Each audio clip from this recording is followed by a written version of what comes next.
Hi, guys. Aaron Dorr here with the American Firearms Association. As you guys know, AFA likes to produce video content analyzing the successful uses of the Second Amendment by everyday citizens. Watching a good guy stop a would-be rapist, a would-be robber, a would-be murderer, a would-be kidnapper with their Second Amendment is a great thing. It helps all of us to remember what we're fighting for. As AFA works in Congress and state capitals across America to defend our gun rights, we have to remember if we lose our gun rights, we lose our ability to defend ourselves against criminals and against tyrants. So watching citizens use their gun rights in the right way, it's a great thing. By the way, if you're not seeing these videos, subscribe to our channel and make sure you're not missing out.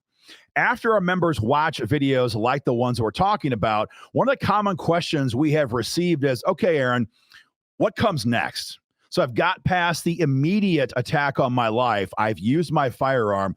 What must I be doing next, thinking about next as the situation continues to evolve before the police arrive? And it's a great question because there have been, sadly, many examples of good guys who thought the situation was done and they were attacked again by the guy they thought they had put down. Or they were shot by the police on accident, mistaking the good guy for the bad guy. So we're going to give you in this video a very simple top 5 list of things you should be doing and preparing for mentally in case this ever happens to you. As a reminder, AFA, we are not lawyers here at AFA. We fight to defend your gun rights in Congress and state capitals. This is not legal advice. I'm giving you our top 5 list from our team here at AFA on what we would do if we were in this situation. So very simply, the list is number 1, prepare for a counterattack. Prepare for another or a counter attack.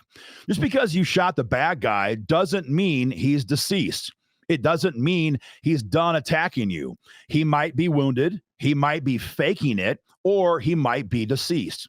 But the first 2 scenarios allow him to roll over with a separate handgun and re-engage you. So until that guy is in handcuffs and the police are there with him in custody, dead or alive, you do not know if that threat is forever over. You also don't know if he was operating alone.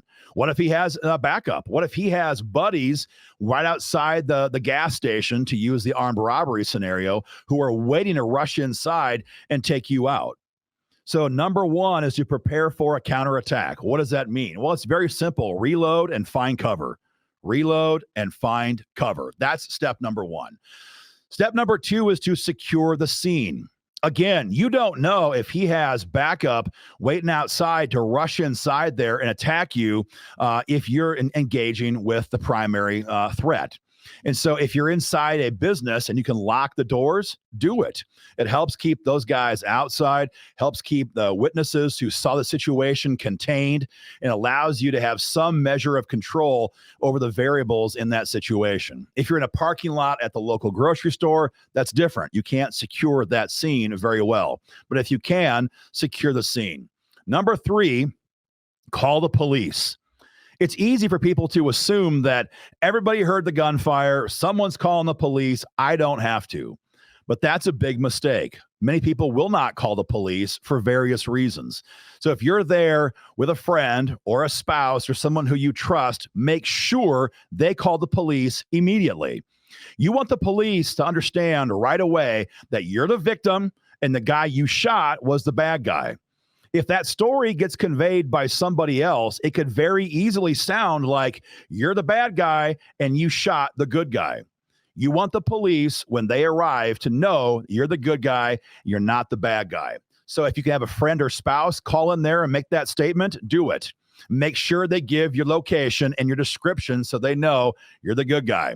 If you're there by yourself, you have to call them. But in that case, be careful. Don't say too much. That could harm you legally down the road. That's step number 3, call the police. Step number 4 is a little more multidimensional, and it's arming your team. Arming your team. So if you're there alone, this doesn't apply.